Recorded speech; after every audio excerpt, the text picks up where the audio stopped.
You were told to get good grades. You were told to go to university. You were told the job market is your path. Yet here you are financially fragile, drowning in debt, with no roadmap to true independence. They told you education was the key. They said if you just went to school, got the grades, made the cut, passed the exams, then everything would make sense. They said success would follow, doors would open, and life would fall into place. But here's the truth they never told you: education without financial fluency is worthless. You can have the certificates, the degrees, the academic accolades. You can walk across that stage with a scroll in your hand and pride in your chest, and still live a life of financial desperation, because the system isn't designed to make you free, it's designed to make you functional. It rewards obedience, not ownership. It trains you to memorize, not monetize, and that's the difference between survival and sovereignty.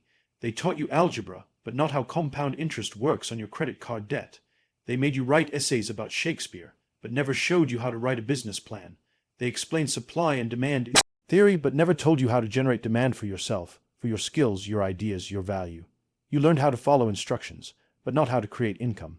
And somewhere between the bells ringing and the report cards coming home, you were trained to become an employee, not an owner. See, the problem isn't education.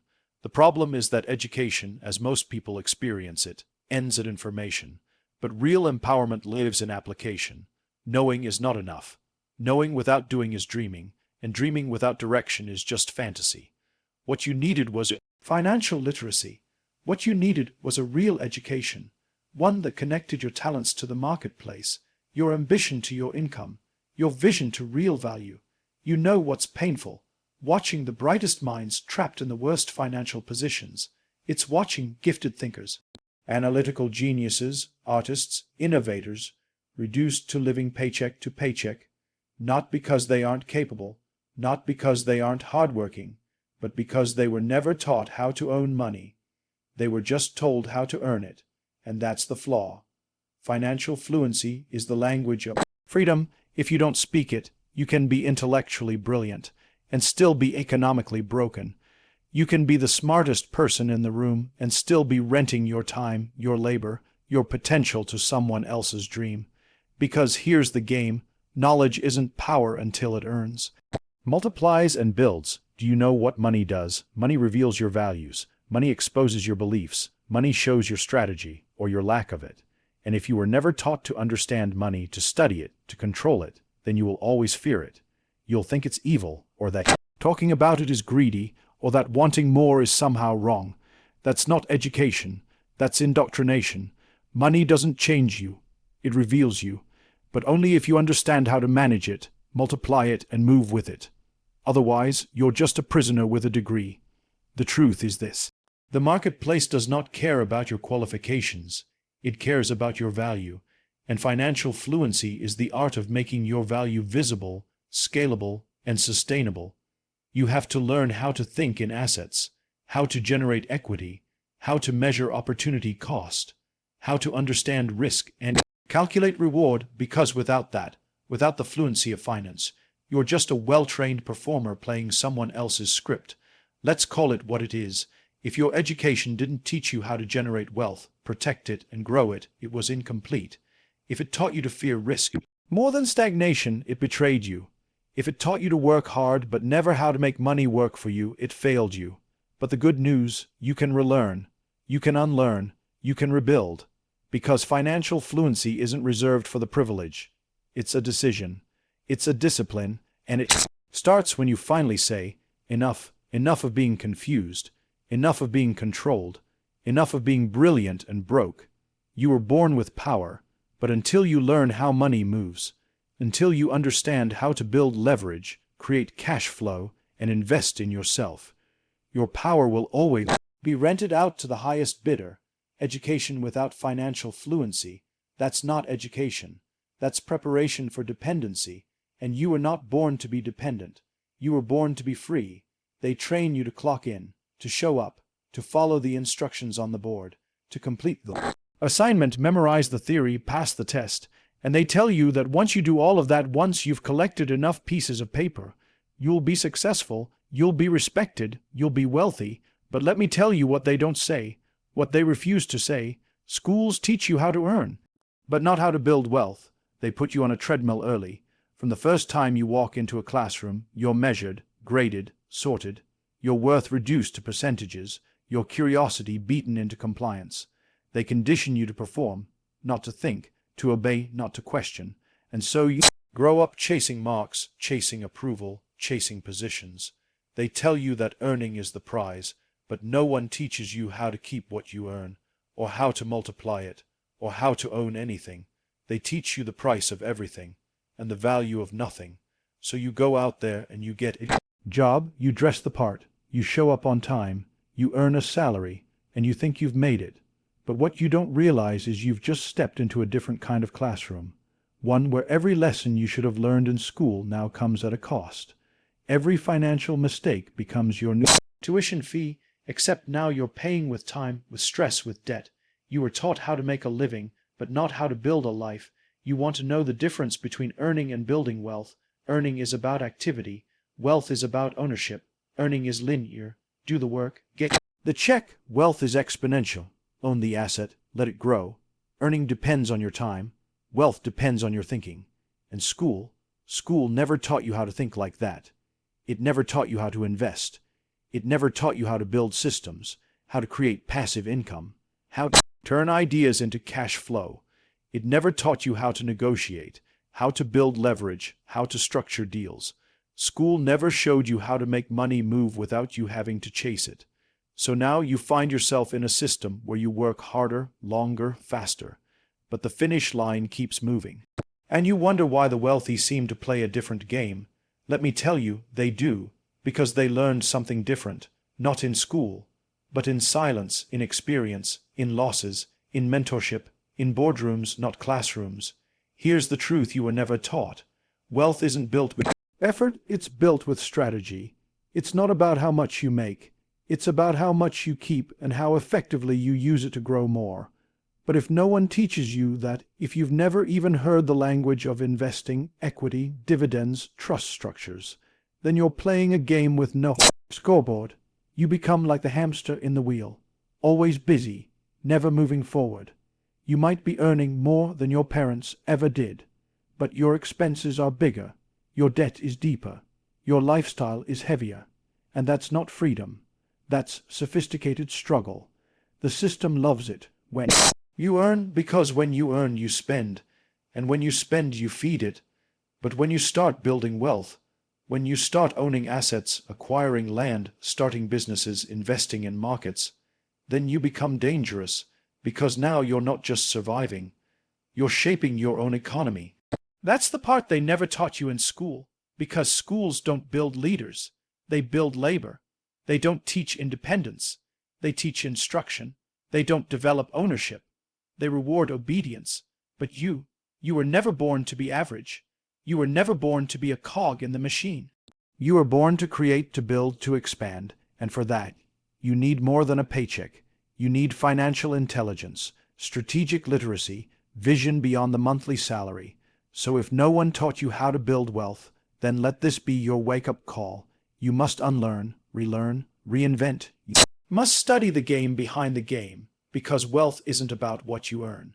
It's about what you understand, what you control, and no matter how good your grades were, if you never learned that, then you're still just beginning.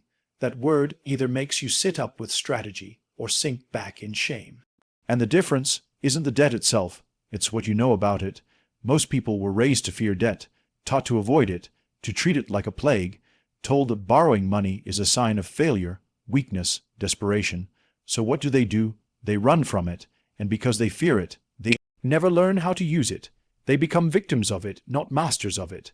But let's tell the truth now. Debt isn't the problem. Debt is a tool, a lever, a weapon, and like any weapon, when it's in the wrong hands, it destroys. But when it's in the right hands, when it's held with clarity, confidence, and control, it builds. The system didn't just give you debt. It handed it to you early, credit cards before you even understood interest, student loans before you had a job, car finance before you had an asset, and they dressed it up nicely, called it credit, as if it was some kind of reward. If approval equals success, but no one told you the rules, no one explained compounding interest, no one explained what it means when your debt makes money for someone else while you sleep, That's right, because the debt you carry is another man's income stream. You finance your lifestyle, and they finance their wealth off your ignorance. Here's the truth. Debt is either leverage or liability. That's the choice. It either pushes you forward or it pulls you under, and that choice is made not in the bank, but in your thinking, because money doesn't move without mindset. Some of the wealthy people on this planet are deep in debt, but you'll never hear them call it that. They'll call it capital, leverage, liquidity. They use debt to buy assets. They borrow to build. They understand the difference between good debt and bad debt. You were never taught the difference. Bad debt is when you use borrowed money to fund a lifestyle you haven't earned yet. Good debt is when you use borrowed money to build income producing assets you wouldn't be able to reach otherwise. Let's make it plain. If your debt is buying shoes, phones, cars, vacations, you're in a trap. But if your debt is buying property, business inventory, machines that produce revenue, you're building something. One leads to struggle, the other leads to scale. The trap is thinking debt equals wealth. It doesn't. Debt just equals access. What you do with that access determines everything.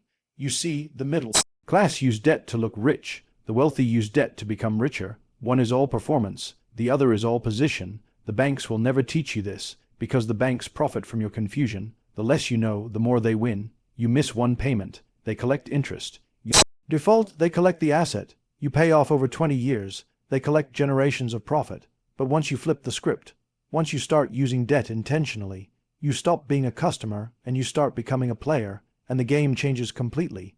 You want to start a business, use debt. You want to acquire real estate, use debt.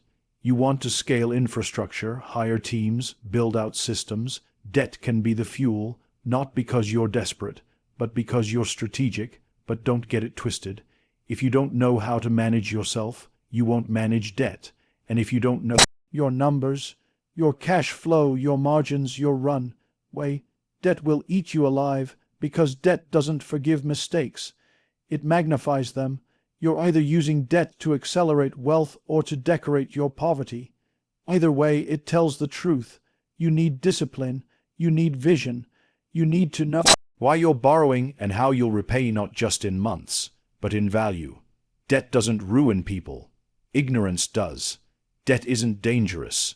Irresponsibility is. Debt is a knife. It can either cut the rope holding you back or slit the throat of your future. So decide. Will you be a prisoner to debt or a partner with it? Will you use it to flex or to build? The choice isn't in the loan. The choice is in you. They taught you to chase numbers. They drilled it into you from the first time you held a pencil. What's your score? What's your grade? What's your rank in the class? Everything was about performance on paper, metrics, measurements, markers of so-called success. But no one stopped to ask, what's your mindset? Because here's the truth. The uncomfortable, raw, undeniable truth. Mindset beats metrics every single time. The world is full of people with impressive scores and empty lives, people who can recite textbooks but can't solve real problems, people who know formulas but don't know themselves, people who have mastered memorization but are strangers to self-awareness, resilience, vision. They've got the degrees, the titles, the suits, and they're still stuck because somewhere along the way we confused measurement with mastery. We started believing that numbers define worth, that if your bank balance is low, you're failing, that if your salary doesn't impress others, you must be falling behind. But let me tell you something no classroom ever did. Your mindset is the foundation of your reality. Metrics can measure performance, but mindset shapes possibility. You can't track belief in a spreadsheet. You can't measure courage on a whiteboard. You can't calculate resilience in a report. But those are the very things that determine whether you rise or fall. In this life, you can have a low income and still think like a millionaire. And you can earn 6 figures and still think like a beggar. The difference isn't money, it's mentality. It's how you see the world, how you see yourself, and how you see the gap between where you are and where you want to be. A fixed mindset says, this is who I am. A growth mindset says, this is who I can become. And that tiny shift, that's the difference between staying stuck and scaling up. You see, metrics are historical. They tell you what has already happened, but mindset is predictive. It tells you what's possible if you push, if you grow, if you evolve. That's why two people with the same resources can live entirely different lives. One sees limits, the other sees leverage, but you were taught to worship results. You were told your value lies in what you produce, how fast you climb, how many zeros are on the check. So you spend your life chasing numbers, but numbers without mindset are like a map without a destination. You're moving but not transforming, and let me be honest, the game of wealth, leadership, growth, it's brutal. It will break you if your mind isn't built for it. You'll get knocked down, ignored, rejected, underestimated. Your ideas will fail, people will talk, the money will dry up, the plan will fall apart. In those moments, metrics won't save you. Mindset will. When the bank account is low, mindset reminds you you're not broke, you're between opportunities. When your product flops, mindset reminds you that feedback isn't failure. When no one believes in you, mindset reminds you that belief starts within, because mindset is your internal economy. When it's strong, you don't panic, you pivot. When it's clear, you don't freeze, you execute. When it's disciplined, you don't chase every shiny thing, you build brick by brick. You want to change your life, change your mindset.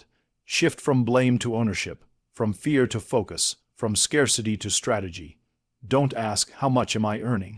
Ask, what am I becoming? Don't ask, what do I have? Ask, what do I believe is possible for me? Because everything you build, your business, your income, your legacy, starts with what you believe you can build. Mindset isn't motivation. It's not hype. It's not a quote on your Instagram story. It's your operating system. It's how you process pressure, how you manage conflict, how you respond to chaos. And if that's not strong, then no amount of metrics will matter. So yes, track your numbers, know your data, be sharp with the details, but never forget, metrics follow mindset, not the other way around. The numbers will come, the wealth will come, the scale will come, but only after the belief, the clarity, the discipline, and the strategy are locked in. Because in the real world, it's not the smartest who win, it's not the fastest, it's the ones who think differently, see differently, move differently, and that begins in the mind. They told you to avoid it. They made you fear it. They wrapped it in shame and buried it under silence. Failure. They told you it meant you weren't good enough, that it meant stop, that it meant you should retreat, shrink, give up. From the classroom to the workplace, failure has been weaponized against you, treated like a scarlet letter. A symbol of incompetence, an embarrassment, but here's the truth. Failure is not the enemy. Failure is not the opposite of success. Failure is feedback. Every time you fall, the world is speaking to you. The only question is, are you listening? See, people think success is a straight line, one win after another. But ask anyone who's actually built something that matters, anything real, anything lasting, and they'll tell you the line isn't straight, it's jagged, it's brutal, it dips, crashes, folds, restarts, and every single twist in that line is called failure. Not the kind of failure they teach you about in school, not the red X on a test or the missed mark on a report. No, this is real failure, public, expensive, personal, the deal that didn't close, the launch that flopped, the investor that walked away, the team that quit, the product that broke. But you know what separates winners from spectators? Winners use failure, they study it, they analyze it, they ask, what is this teaching me? What needs to shift? What must evolve? Because failure doesn't break you, it reveals you. It strips away the fluff, the performance, the pretense. It shows you where your systems are weak, where your mindset is fragile, where your strategy needs refinement. Failure is the mirror. It reflects your truth without filter. But most people miss the lesson. Why? Because they're too busy defending their ego. They're too committed to looking good. They think losing once means they are losers. They don't separate the event from their identity. You are not your failure. You are what you do after it. You don't rise by avoiding mistakes. You rise by learning faster, moving smarter, adapting quicker. Look at the most resilient people in the world. They are not the ones who never failed. They are the ones who turned failure into fuel. They've lost money, been humiliated, had to start from scratch, but each loss sharpened their strategy. Each setback stretched their character. That's the feedback. That's the real education. You think the world rewards perfection? No. World rewards iteration, progress, evolution, and you cannot evolve if you're scared to fall. You have to become dangerous in your understanding of failure. You have to make it your ally. Welcome it. Walk into rooms and say, if I fail here, I'll fail forward. If I fall, I'll fall learning. Because that mindset, that posture, is what makes you unshakable. There is no success story without a chapter of failure. Not one. Show me a man or woman winning at the highest level, and I'll show you someone whose buried dreams, grieved losses, cried at 2 a.m. after everything collapsed. But they didn't let it stop them. They took the feedback and turned it into fire. Failure says, you're not ready yet. Failure says, there's a better way. Failure says, the world needs a stronger version of you. But if your pride is too loud, you'll never hear it. If your need to look successful outweighs your hunger to become successful, you'll reject the very thing designed to grow you. This is not about embracing failure for the sake of pain. This is about learning to use everything, every loss, every no, every rejection, every embarrassment. Let nothing be wasted. Let it all teach you. That's the difference between the amateur and the master. The amateur avoids failure. The master extracts wisdom from it. So if you failed, good, that means you tried. That means you stepped into the arena. Now get back up with the lesson. Adjust the strategy. Tighten the system. Strengthen the mindset. Because you were never meant to play it safe. You were built to stretch, to experiment, to create, to learn, and that learning, it will always be wrapped in failure, but only if you're brave enough to see it for what it is, feedback. So here's the final truth. What school failed to teach you isn't about numbers, it's about mindset, strategic thinking, and financial sovereignty. If your education hasn't made you richer in your mind, if it hasn't empowered you to build, to fail, to grow, then it's worth nothing.